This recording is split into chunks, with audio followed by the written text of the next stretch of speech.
একমাত্র আল্লাহর নামে এবং আল্লাহর জন্য কুরবানি হবে।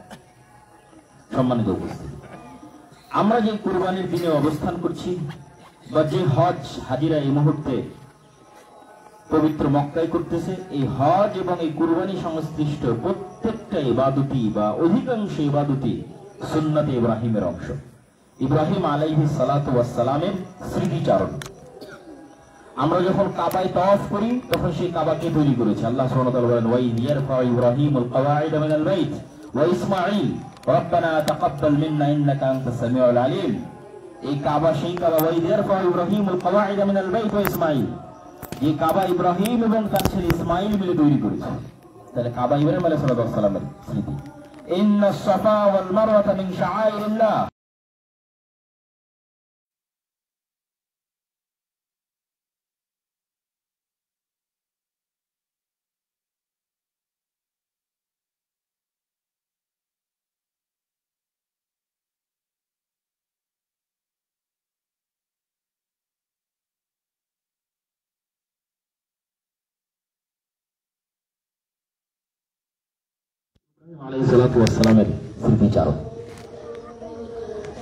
এই জন্য ইব্রাহিম আলাইহিস সালাতু ওয়াস সালাম সম্পর্কে পবিত্র কোরআনে এত আয়াত এবং এত ঘটনা এবং এত শিক্ষণীয় বিষয় উল্লেখ করা হয়েছে যা অন্য কোন নবীর ক্ষেত্রে উল্লেখ করা হয়।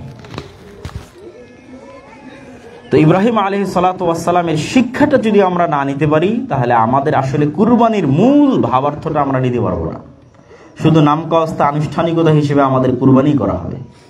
আর যদি না কুরবানির শিক্ষাটা কি, ঘটনা কি, সেই শিক্ষা, সেই ব্যক্তি, তার পরিবার পৃথিবীর শ্রেষ্ঠতম পরিবার। মানে পৃথিবীতে যদি কেউ বলে যে আমি আদর্শ পরিবার তৈরি করতে চাই, তাহলে ইব্রাহিম আলাইহিস সালাতু ওয়াস সালামের চেয়ে শ্রেষ্ঠ পরিবার নাই। কেন ইব্রাহিম আলাইহিস সালাতু ওয়াস সালাম যেমন পিতা হিসেবে শ্রেষ্ঠ, তার স্ত্রীরা সারা এবং হাজেরা তেমন স্ত্রী হিসেবে শ্রেষ্ঠ, তার সন্তান ইসমাঈল এবং ইসহাক তেমন সন্তান হিসেবে শ্রেষ্ঠ। ওয়াহাবনা লাহু ইসহাক ওয়া ইয়াকুব, আর আমি ইব্রাহিমকে বার্ধক্য বয়সে ইসহাক দিয়েছি, ইসমাঈল দিয়েছি। তো ইব্রাহিম আলাইহিস সালাতু ওয়াস সালামের জীবনের ন্যূনতম সারমর্ম আমাদের জানা থাকা দরকার। ইব্রাহিম আলাইহিস সালাতু ওয়াস সালামের জন্ম ইরাকের ব্যাবিলন বর্তমান বাগদাদ নগরীর তীরবর্তী অঞ্চলে, নিকটস্থ অঞ্চলে, যেখানে মূর্তি পূজার প্রচলন ছিল যেমন আমাদের পার্শ্ববর্তী দেশ বা আমরা যেই কালচারে হয়তো আজ থেকে 1000 বছর আগে আমাদের এই বাংলাদেশেও হয়তো মূর্তি পূজা ছিল। ইতিহাস যা বলে, আমাদের জাদুঘরগুলো যা প্রমাণ করে। তো সেই মূর্তি পূজার সমাজে ইব্রাহিম আলাইহিস সালাতু ওয়াস সালামের জন্ম। আজকে আমি যে আয়াত পাঠ করেছি সেই আয়াত ইব্রাহিম আলাইহিস সালাম বলছেন, ফালাম্মা জান্না আলাইহিল লাইলু রাআ কাওকাবান ক্বালা হাযা রাব্বি। তারকা দেখে ইব্রাহিম আলাইহিস সালাম বললেন, এটা আমার প্রতিপালক। ফালাম্মা রাআল কামারা বাযিগান ক্বালা হাযা রাব্বি। কিন্তু তারকা যখন নাই হয়ে গেল, উনি বললেন যে ডুবে যায়, হারিয়ে যায়, আমি তাদের পছন্দ করি না। তারপরে যখন চন্দ্র দেখলেন বললেন এটি আমার প্রতিপালক। চন্দ্র যখন ডুবে গেল বললেন আমাকে যদি আমার প্রতিপালক পথ না দেখায় তাহলে আমি পথ পাবো না। তারপরে যখন সূর্য দেখলেন তখন বললেন এটি আমার প্রতিপালক, হাদা আকবার, এটি তো সবার চেয়ে বড়। এর পাওয়ার, এর শক্তি, এর আলো, এর তেজ সকল কিছুকে ছাড়িয়ে গেছে। এই জন্য দেখবেন একদল মানুষ আছে সূর্যের পূজা করে, সূর্য নমস্কার হিন্দিতে বলে, এবং সূর্য নমস্কারের ধরন আছে। সেই সূর্য নমস্কারের মাধ্যমে তারা সকালবেলা সূর্যের পূজা করে। তারপরে সব শেষে ইব্রাহিম আলাইহিস সালাতু ওয়াস সালাম বলছেন, না, এগুলো নয়। ইন্নী ওয়াজ্জাহতু ওয়াজহিয়া লিল্লাযী ফাতারাস সামাওয়াতি ওয়াল আরদা হানিফা। বরং এই চন্দ্র, এই সূর্য, এই তারকা, এই পৃথিবী, এই আসমানকে যিনি সৃষ্টি করেছেন, আমি একমাত্র সেই আল্লাহর ইবাদত করব। ওয়া মা আনা মিনাল মুশরিকিন, আর আমি মুশরিকদের অন্তর্ভুক্ত হব না। ইব্রাহিম আলাইহিস সালাতু ওয়াস সালামের আরো অসংখ্য ঘটনা কোরআনে আল্লাহ সুবহানাহু ওয়া তাআলা বর্ণনা করেছেন, যেগুলো আমাদের জন্য শিক্ষণীয়। আমি শুধু সারমর্ম তুলে ধরার চেষ্টা করছি।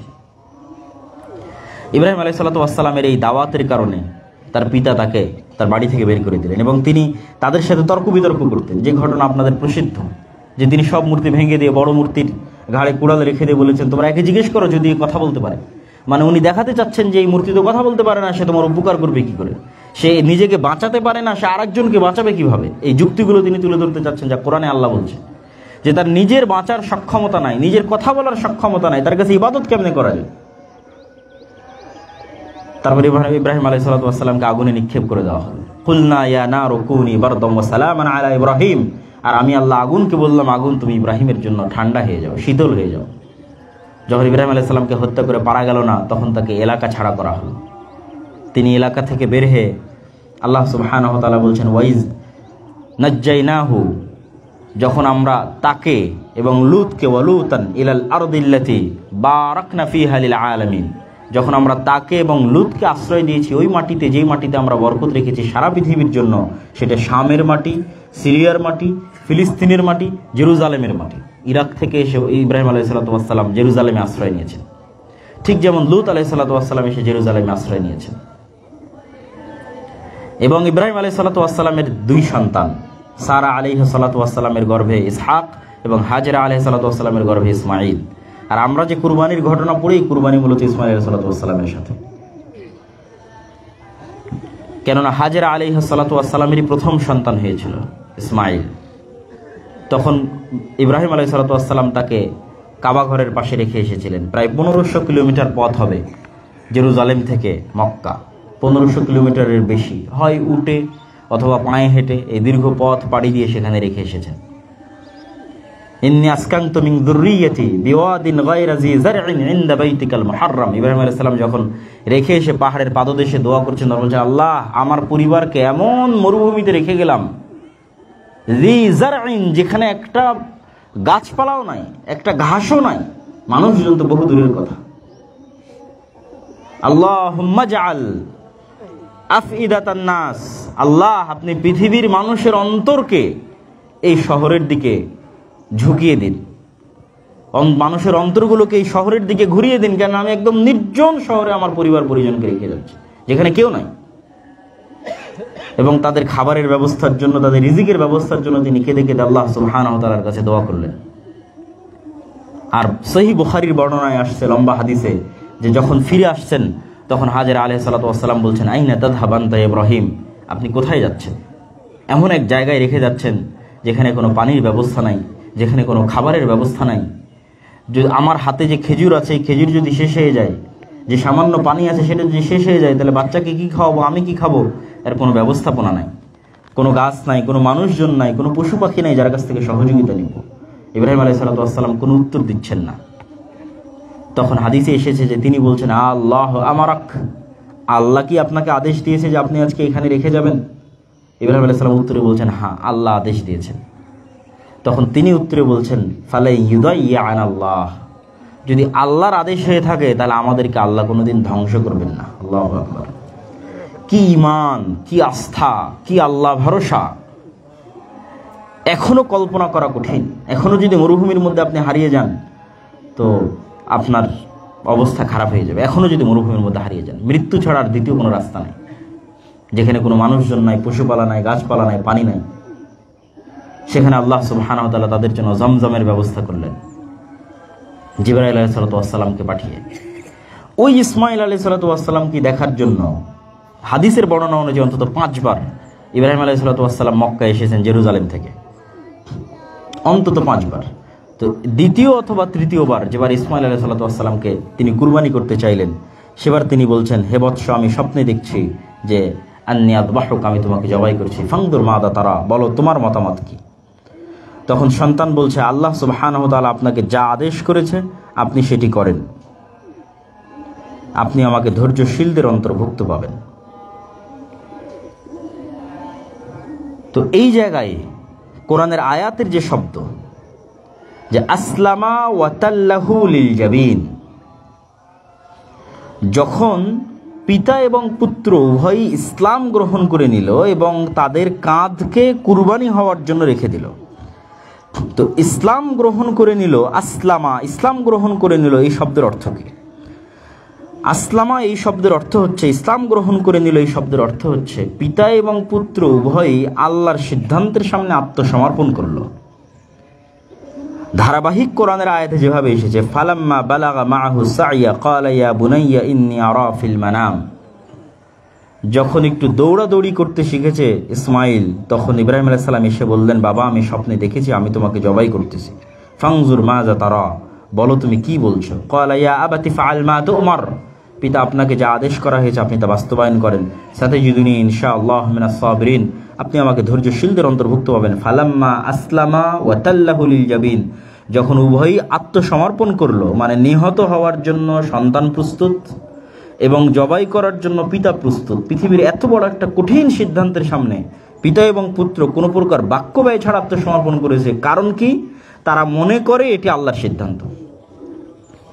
এখান থেকে ইসলাম নামটা এসেছে। ইসলাম মানে আত্মসমর্পণ, মানে কি? আল্লাহর সিদ্ধান্তের সামনে ইব্রাহিম আর ইসমাইলের মতো করে আত্মসমর্পণ, কোনো প্রকার প্রশ্ন ছাড়া, কোনো প্রকার বাক্য ব্যয় ছাড়া ইব্রাহিম এবং ইসমাইলের মতো আল্লাহর সিদ্ধান্তের সামনে আত্মসমর্পণের নামই হচ্ছে ইসলাম।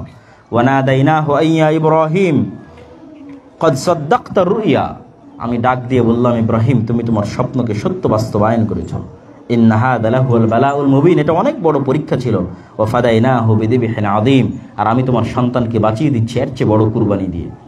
আল্লাহ সুবহানাহু ওয়া তাআলা একটা দুম্বা পাঠিয়ে সেটিকে জবাই করতে বলে তার সন্তানকে বাঁচিয়ে দিলেন। এবং এটি যুগ যুগ ধরে স্মৃতি হিসেবে যে মানুষ নিজেকে উৎসর্গ করে দেবে আল্লাহর সিদ্ধান্তের জন্য, সেটার একটা প্র্যাকটিস হিসেবে কুরবানি প্রচলন করা হয়েছে। এই কুরবানিতে আপনার টাকা গেছে, এই কুরবানিতে হয়তো যদি বাড়িরই পশু হয়ে থাকে তাহলে আপনার একটু হলেও কষ্ট আছে, দুঃখ আছে, আর কিছু না হলেও অন্তত টাকা ব্যয় করার কষ্ট দুঃখ আছে। তো এই যে উৎসর্গটা, এইটা প্র্যাকটিস করার মাধ্যমে যেন আমরা এর চেয়ে বড় উৎসর্গের জন্য প্রস্তুত হই।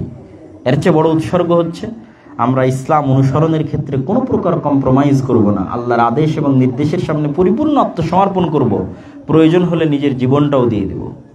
এটার প্র্যাকটিসের জন্যই, এটার প্রশিক্ষণের জন্যই এই কুরবানি আল্লাহ সুবহানাহু ওয়া তাআলা উম্মতে মুহাম্মাদের মধ্যে চালু করে দিয়েছেন।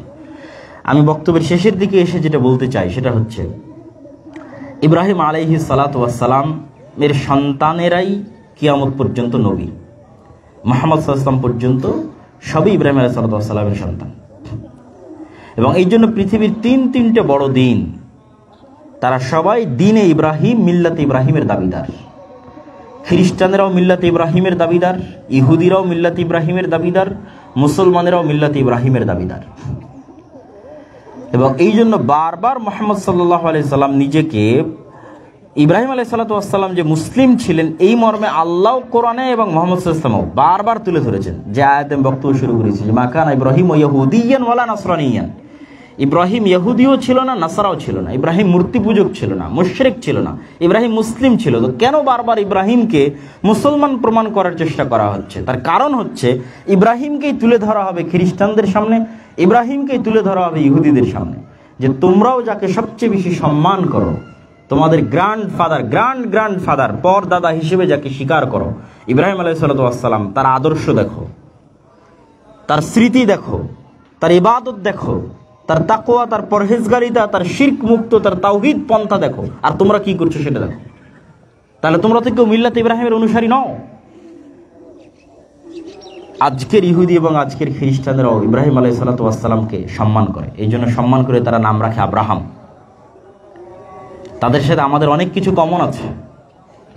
এবং এই জন্য আমাদের দেশের প্রেক্ষাপটে একটা জিনিস আমাদের মনে রাখতে হবে, যে আমাদের দেশের যারা এলিট সেকুলার, তাদের সাথে এই দেশের সাধারণ মুসলমানদের যে দ্বন্দ্ব, এই দ্বন্দ্বের মাঝখানে যেটা এলিট নির্ধারণ করে সেটা হচ্ছে বাঙালি জাতীয়তাবাদ। হাজার বছরের বাঙালি সংস্কৃতিকে মুসলমানদের সংস্কৃতির বিপরীতে দাঁড় করিয়ে দেওয়া হয়, বাঙালি জাতীয়তাবাদকে মুসলিম জাতীয়তাবাদের বিরুদ্ধে দাঁড় করিয়ে দেওয়া হয়, দিয়ে মুসলমানকে ওই মাপকাঠিতে ফেলে দেওয়া হয় যে তুমি যদি বাঙালি সংস্কৃতির চর্চা করো তাহলে তুমি এলিট, মানে দেশের পেপার, পত্রিকা, অনুষ্ঠান সব কিছুতে তুমি এলিট হিসেবে বিবেচিত হবে। যেমন পহেলা বৈশাখ যদি তুমি উদযাপন করো, আর যদি তুমি কলকাতা থেকে আমদানি করা বাঙালি সংস্কৃতিকে, বাঙালি জাতীয়তাবাদকে লালন না করো, তাহলে তুমি সাম্প্রদায়িক, তাহলে তুমি অসাম্প্রদায়িক হতে পারলে না। এই জন্য দেখবেন বড় থেকে বড় রেস্টুরেন্টে যাবেন, যে দেখবেন যে গরুর গোস্ত নাই। কেন? গরুর গোস্ত রাখলে আর এলিট নষ্ট হয়ে যাবে, এলিট ভাবতে ধ্বংস হয়ে যাবে। গরুর গোস্ত তো বাংলার চাষাভূষা মুসলমানেরা খায়। তো এই জায়গায় আমাদেরকে যে ফাইটটা দিতে হবে সেটা হচ্ছে, আমরা হচ্ছে আব্রাহামিক সংস্কৃতি লালন করি, যা পৃথিবীর 90% মানুষ লালন করে, তথা আমরা গ্লোবাল সংস্কৃতির অংশ। আমাদের পাশের দেশকে তো কেউ গণনাতেই ধরে না, তাদের কোনো সংস্কৃতি গ্লোবাল সংস্কৃতি না। কলকাতার, দিল্লির একটা সংস্কৃতি গ্লোবাল না। মানে পৃথিবী ওয়াইজ না। আর আপনি যদি শুধু মুসলমানি করার সংস্কৃতিকে ধরেন, তাহলে ইহুদিরাও মুসলমানি করে, খ্রিস্টানরাও মুসলমানি করে, মুসলমানেরাও মুসলমানি করে। আপনি শুধু গরু খাওয়ার সংস্কৃতিকে ধরেন, তাহলে খ্রিস্টানরাও গরু খায়, ইহুদিরাও গরু খায়, মুসলমানেরাও গরু খায়। কেন? এগুলো সবগুলো আব্রাহামিক রিলিজিয়ানের পার্ট। বিকৃত হয়ে গেছে, হয়তো খ্রিস্টান ধর্ম বিকৃত হয়ে গেছে, ইহুদি ধর্ম বিকৃত হয়ে গেছে, ইসলাম সঠিকতার উপর এবং অখণ্ডতা এবং কোনো প্রকার কলুষতা মুক্তর উপর টিকে আছে, কিন্তু ওগুলো বিকৃত হয়ে গেলেও ওগুলোর মধ্যে কিছু না কিছু আব্রাহামিক রিলিজিয়ানের পার্ট আছে, আব্রাহামিক সংস্কৃতির অংশ আছে। তো ওই গ্লোবাল কালচারের অংশ হিসেবে তাদেরকে আপনাকে ফাইট দিতে হবে।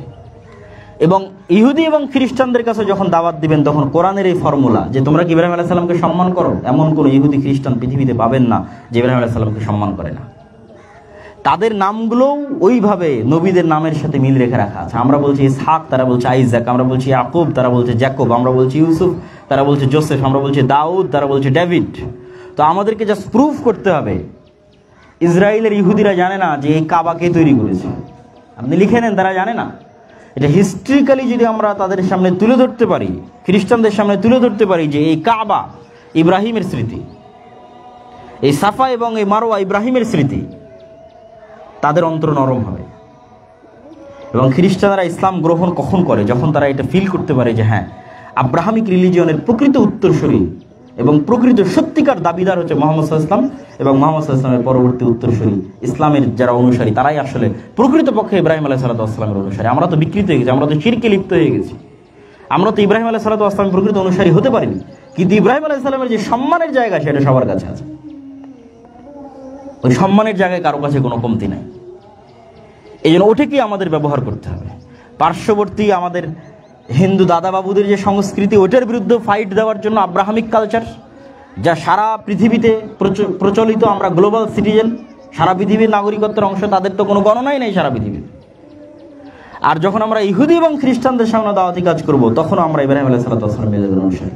আর যখন আমরা আমাদের জীবনে বাস্তবায়ন করতে যাব, তখন ইসমাইলের মতো সন্তান লাগবে, ইব্রাহিমের মতো পিতা লাগবে, সারার হাজেরার মতো স্ত্রী লাগবে। হাজেরার যে আল্লাহ ভরসা, সারার যে আল্লাহ সুবহানাহু ওয়া তাআলার সামনে দোয়া করলো এবং সেই দোয়া সাথে সাথে কবুল হয়ে গেল, জালিম বাদশার সামনে এরকম ঈমান, এরকম আস্থা, এরকম আল্লাহ ভরসা, এরকম তাকওয়া এবং পরহেজগারিতা সম্পূর্ণ পরিবার লাগবে, যারা আসলামা, সর্বোচ্চ স্তর আল্লাহর সামনে আত্মসমর্পণের। যে পিতা 80 বছর বয়সে সন্তান পেয়েছে, সারা জীবন সন্তান পায় না, বলছে আল্লাহ আমার কি সন্তান হবে? আমার স্ত্রী তো আজুজ বন্ধা, 80 বছর বয়সের পর সন্তান পেয়েছে, সেই সন্তানকে আল্লাহ জবাই করতে বলছে। যাদের সন্তান হয় না তাদের কাছে গিয়ে জিজ্ঞেস করেন কি কষ্ট, সেই কষ্টকে তিনি ওভারকাম করে গেছেন এবং সন্তান রাজি হয়ে গেছে। এই যে ইব্রাহিম আলাইহিস সালামের এই জাজবা, এইটা আমাদের অনুসরণ করতে হবে। আল্লাহ সুবহানাহু ওয়া তাআলা আমাদের তৌফিক দান করুক, আল্লাহুম্মা আমিন। আর কুরবানি সংক্রান্ত সংক্ষিপ্ত দুই একটা মাসালা, কুরবানি সংক্রান্ত সংক্ষিপ্ত মাসালা হচ্ছে, কুরবানি আল্লাহ সুবহানাহু ওয়া তাআলার নামই হতে হবে। কুরবানির প্রাণীকে রাসূলুল্লাহ সাল্লাল্লাহু আলাইহি সাল্লাম কষ্ট দিতে নিষেধ করেছেন। ইন্নাল্লাহা কাতাবাল ইহসান আলা কুল্লি শাই, আল্লাহ প্রত্যেক জিনিসের উপর ইহসান নির্ধারণ করেছে, দয়া করা, রহম করা। ফাইযা যাবাহতুম ফাআহসিনুদ যিবহা ওয়া ইযা কাতালতুম ফাআহসিনুল কিতলা, যদি কোনো মানুষের উপর হদ বাস্তবায়ন করতে গিয়ে হত্যা করা হয়, তাহলে এমনভাবে হত্যা করো যেন কষ্ট কম পায়। যদি কোনো প্রাণীকে জবাহ করা হয়, তাহলে এমনভাবে জবাহ করো যেন কষ্ট কম পায়। জবাহ করার পরেই জীবিত থাকতেই তার পা কাটা, হাত কাটা, এই যে লাফালাফি করে, এই যে কষ্ট পাওয়া, একটা প্রাণীর কষ্ট যতটা কমানো যায়, এই জন্য ছুরি অত্যন্ত ধারালো হওয়া, এই যে সকল কিছু প্রস্তুতি রাখা, এই দয়া এবং এই রহমটা আমাদের অন্তরে থাকতে হবে। ওয়ালিতুকমিলুল ইদ্দাতা ওয়ালিতুকাব্বিরুল্লাহ আলা মা হাদাকুম। আর এইটার যে এই যে আল্লাহ সুবহানাহু ওয়া তাআলা আমাদের এই নিয়ামতকে ভোগ করার সুযোগ দিলেন, এটার জন্য আল্লাহর শুকরিয়া আদায় করতে হবে। আল্লাহু আকবার, আল্লাহু আকবার, লা ইলাহা ইল্লাল্লাহ, আল্লাহু আকবার, আল্লাহু আকবার, ওয়ালিল্লাহিল হামদ, ওয়ালিতুকাব্বিরুল্লাহ, যখন তোমরা আল্লাহর বড়ত্ব বর্ণনা করতে হবে। আমাদের মানুষেরা কিন্তু জানে না যে পুরো 10 দিনই আল্লাহর তাকবীর পাঠ করা যায়। একদম যেই দিন থেকে জিলহজ মাস শুরু হয়েছে, ওই দিন থেকে আবু হুরায়রা, আব্দুল্লাহ বিন ওমর, তারা বাজারে যেতেন, রাস্তাঘাটে যেতেন এবং মানুষজনকে তাকবীর শিক্ষা দিতেন। তারা বলতেন তোমরা জোরে জোরে তাকবীর বলো। আমরা কিন্তু শুধু সেই ঈদের দিন তাকবীর বলতেছি, কিন্তু রাসূলুল্লাহ সাল্লাল্লাহু আলাইহি সাল্লামের যুগে পুরো 10 দিনই উঁচু আওয়াজে তাকবীর পাঠ করা হতো।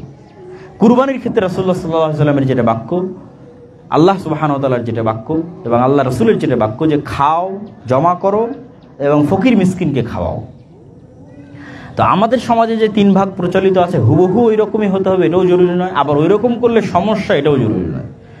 আয়াত এবং আল্লাহ নবীর হাদিস প্রমাণ করে আমরা কুরবানির গোশত খেতে পারবো, জমাও রাখতে পারবো, আর কুরবানির গোশতের একটা অংশ মানুষকেও দিতে হবে।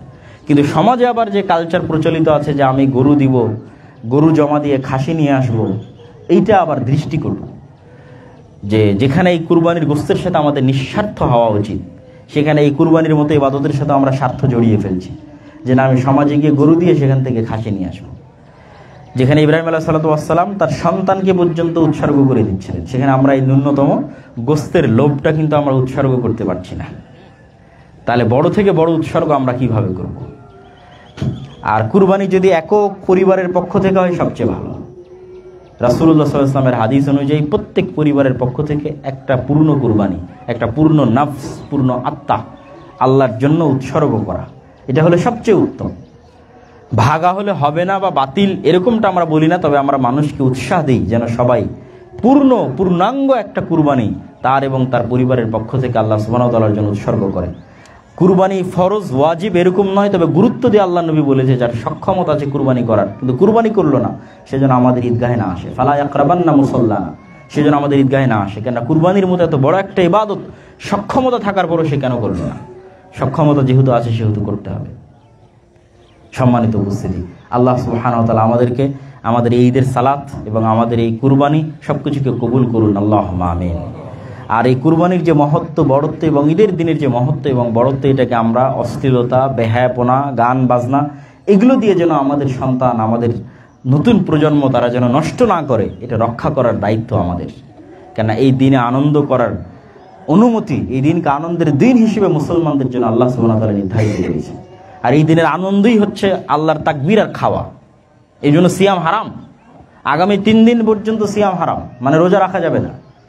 কেননা এই দিনের আনন্দেরই মাধ্যম হচ্ছে যে আপনি খাবেন, আত্মীয় স্বজনকে খাওয়াবেন, মানুষজনকে দাওয়াত দিবেন, খাওয়াবেন এবং আল্লাহর তাকবীর পাঠ করবেন। সেটার মধ্যে যদি আপনি অশ্লীলতা, বেহায়াপনা, গান বাজনা এগুলো ঢুকিয়ে দেন, তাহলে আল্লাহর এত বড় একটা নিয়ামত, এই মহাদিনের যে সম্মান, এই সম্মানের হানি হয়। কেননা এগুলো আমরা হারাম মাসের মধ্যে অবস্থান করছি এবং পৃথিবীর শ্রেষ্ঠতম দিনের মধ্যে আমরা অবস্থান করছি। আল্লাহ সুবহানাহু ওয়া তাআলা আমাদের তৌফিক দান করুক, আল্লাহুম্মা আমিন। ওয়া আখিরু দাওয়ানা আনিল হামদুলিল্লাহি রাব্বিল আলামিন। আসসালামু আলাইকুম ওয়া রাহমাতুল্লাহি ওয়া বারাকাতুহু।